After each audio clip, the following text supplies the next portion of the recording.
ये दो चेहरे हैं, एक मोनालिसा और दूसरी हर्षा, जो साध्वी के नाम से मशहूर हुई। लेकिन दोनों चेहरे महाकुंभ में मशहूर होने के बाद ऐसे विवादों में आए और परेशानियों में आए कि दोनों महाकुंभ से गायब हो गए। आइए दोनों के बारे में आपको बताऊं। मोनालिसा कौन है, पहली बार शायद इस प्रोग्राम में मैं बताने जा रहा हूं। मोनालिसा भी बहुत सुर्खियों में है और इतनी सुर्खियों में आई कि उन्हें महाकुंभ छोड़कर जाना पड़ गया। ये आप देख रहे हैं मोनालिसा को। मोनालिसा मध्य प्रदेश के इंदौर की रहने वाली है। इंदौर से पिता के साथ आई थी महाकुंभ में माला बेचने के लिए। उनके साथ ही बाकी परिवार भी महाकुंभ में माला बेचता था। लेकिन कुछ ही दिन में उनकी तस्वीरें तेजी से वायरल होने लगी। सोशल मीडिया पर लोग उनकी सुंदरता की तारीफ करने लगे। तस्वीरें वायरल होने से पूरे देश में लोकप्रियता बढ़ गई। इसी लोकप्रियता की वजह से लोग उनके साथ सेल्फी लेने लगे और हालत यह हो गई कि सेल्फी लेने वालों की मोनालिसा के पास हर वक्त भीड़ लगी रहती। यहां तक कि लोग यहां सेल्फी के लिए लोग पीछे पीछे मोनालिसा के दौड़ने लगे। मोनालिसा पहुंची थी माला बेचने के लिए। कई बार इससे बचने के लिए मोनालिसा को छिपना पड़ता था। मोनालिसा पर यह दावा उनके परिवार की तरफ से किया गया है। इससे महाकुंभ में वो पिता के साथ माला नहीं बेच पा रही थी, लोग इतना परेशान कर रहे थे। आखिर मोनालिसा के पिता ने परेशान होकर मोनालिसा को वापस भेज दिया है। फिलहाल उनका बाकी परिवार अभी महाकुंभ में माला बेचता है। दूसरी है हर्षा। 30 साल की हर्षा रिछारिया उत्तराखंड की रहने वाली है और महामंडलेश्वर कैलाचानंद गिरी की शिष्या है। 2 साल पहले अपने गुरु से दीक्षा ली थी। पेशवाई में निरंजनी अखाड़े के रथ पर नजर आई। सोशल मीडिया पर उन्हें सुंदर साध्वी भी कहा जाने लगा। लेकिन उनके साथ सेल्फी वीडियो शूट करने वालों की भीड़ लगने लगी। हर्षा लोकप्रिय हुई तो उन पर कुछ लोग सवाल भी उठाने लगे। कुछ संतों ने रथ पर बैठने और भगवा वस्त्र पहनने पर आपत्ति जता दी। शंकराचार्य अभिमुक्तेश्वरानंद ने भी रथ पर बैठने का विरोध किया। विवाद इतना बढ़ गया कि एक वीडियो में हर्षा रोते हुए नजर आई थी। परेशान होकर उन्होंने महाकुंभ छोड़ने का ऐलान कर दिया। इसके साथ ही उन्होंने कहा कि वो अभी साध्वी तो नहीं बनी है, लेकिन मैं धर्म और सनातन संस्कृति को जानने महाकुंभ में आई थी। मुझे इस लायक भी नहीं छोड़ा गया कि पूरे महाकुंभ में रुक सकूं। वो महाकुंभ जो जीवन में एक बार आएगा वो भी मुझसे छीन लिया। मेरे साथ जिन्होंने ये सब किया है उनको पाप जरूर लगेगा। आइए अब आपको सुनवाता हूं। दोनों को सुनिए। मोनालिसा जो मध्य प्रदेश चली गई, हर्षा जो महाकुंभ छोड़ चुकी है, क्या कहना। आपको कैसा लगता है लोग फोटो खिंचवाते थे? अच्छा नहीं लगता। अच्छा नहीं लगता। अच्छा नहीं लगता? अच्छा नहीं लगता तो सारे दिन भर फोटो ही फोटो खींचते रहते हो भैया। ये और भी लड़कियां हैं आप मेरे से बहुत खिंचाते हैं। दिन भर फोटो माला भी नहीं बेचते। रिछारिया और इस वक्त मैं हूँ प्रयागराज की पावन धरा पे, जहाँ पे पूर्ण भव्य महाकुंभ चल रहा है और जहाँ पे हर किसी ने मेरे नाम का एक शोर मचा दिया है। लेकिन उसके साथ ही मैं धन्यवाद करना चाहती हूँ उन पूरे महात्मा संत तपस्वियों का जो मेरे पक्ष में मेरे लिए इस वक्त खड़े हुए हैं, जो अपना आशीर्वाद अपना प्यार मेरे साथ बना के रख रहे हैं, जो मेरे हाथ को थाम के रख रहे हैं, जो एक बेटी की तरह एक पिता की तरह मेरी हिफाजत कर रहे हैं। उन सब का धन्यवाद। हर हर महादेव।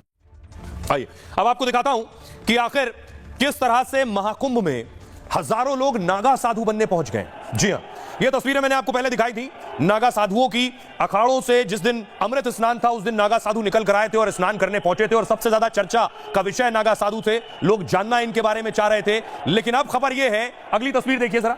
हजारों लोग पहुंच गए नागा साधु बनने के लिए। ये जो आप देख रहे हैं लोगों को, ये सब नागा साधु बनने पहुंचे। इतना क्रेज है, इतना ज्यादा लोगों का लगाव और जुड़ाव नागा साधुओं के साथ कि 20 से 25 हजार नागा साधु बन रहे हैं। अगली तस्वीर देखिए जरा। महिलाएं भी पहुंची हैं साध्वी बनने के लिए।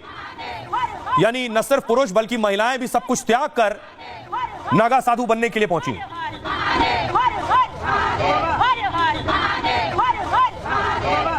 भाई अब आपको बताऊं कि आखिर क्या तरीका है, कैसे कोई आम इंसान नागा बन सकता है।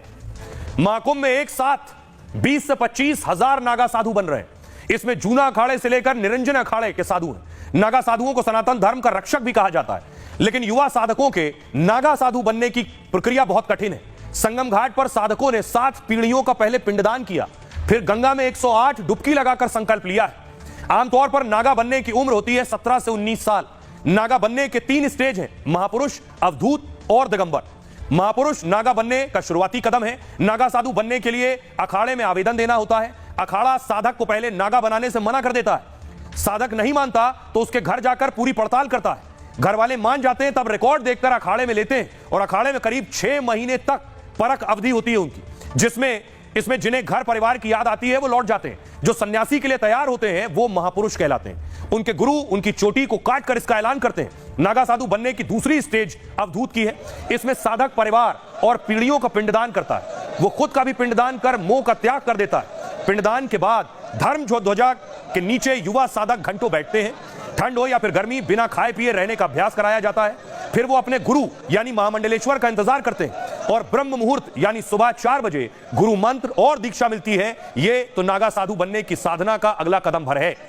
अगले 10 से 12 दिन तक ऐसी कड़ी साधना चलती रहती है। मौनी अमावस्या के दिन फिर इन्हें नागा साधु बनाया जाता है। यह तीसरी और नागा साधु बनने का आखिरी और कठिन चरण है। साधक कुंभ स्नान से पहले 24 घंटे व्रत रखता है। उसके जन्नांग की एक नस खींची जाती है, साधक नपुंसक बन जाता है और मोह से परे हो जाता है। इसके बाद सभी साधक शाही स्नान के लिए जाते हैं। डुबकी लगाते ही ये नागा साधु बन जाते हैं।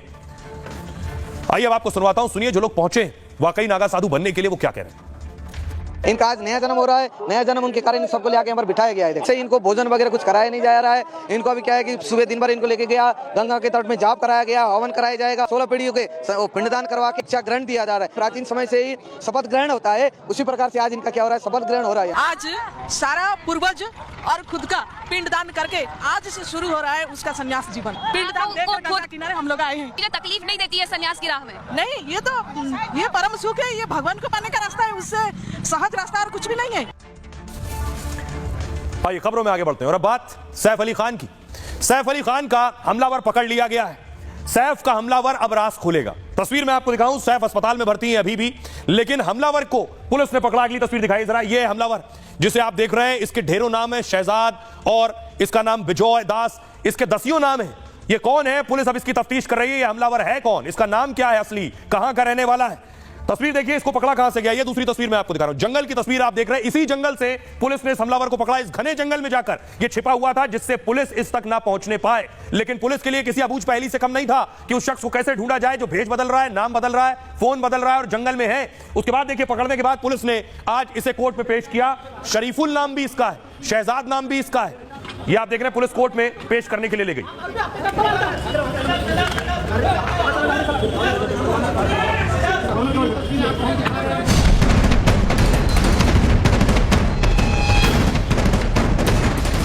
सैफ अली खान के हमलावर के पीछे पुलिस की 35 टीमें लगी हुई थी। सैफ पर जानलेवा अटैक के 72 घंटे हो चुके थे। हमलावर की कई सीसीटीवी तस्वीरें सामने आ चुकी थी, लेकिन सैफ पर चाकू से 6 वार करने वाले की लोकेशन लगातार बदल रही थी। हमलावर ने रेस्टोरेंट में खाना खाया और बिल पेमेंट किया। इसके बाद हमलावर पुलिस के रडार पर आ गया।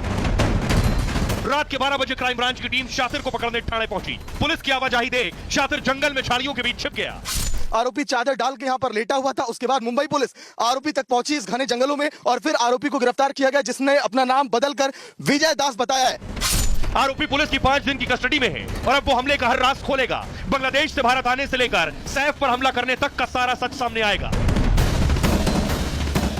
और आइए अब आपको बताऊं कैसे इसे गिरफ्तार किया गया। कितना मुश्किल काम था पुलिस के लिए, समंदर में सुई खोजने जैसा पुलिस के लिए हो रहा था। 35 टीमें बनाई थी, हर वक्त पुलिस की हर जगह नजर थी। ये जितने मॉनिटर्स आप देख रहे हैं, सैफ पर हमले के 72 घंटे बाद हमलावर गिरफ्तार हुआ। लेकिन हुआ कैसे? 35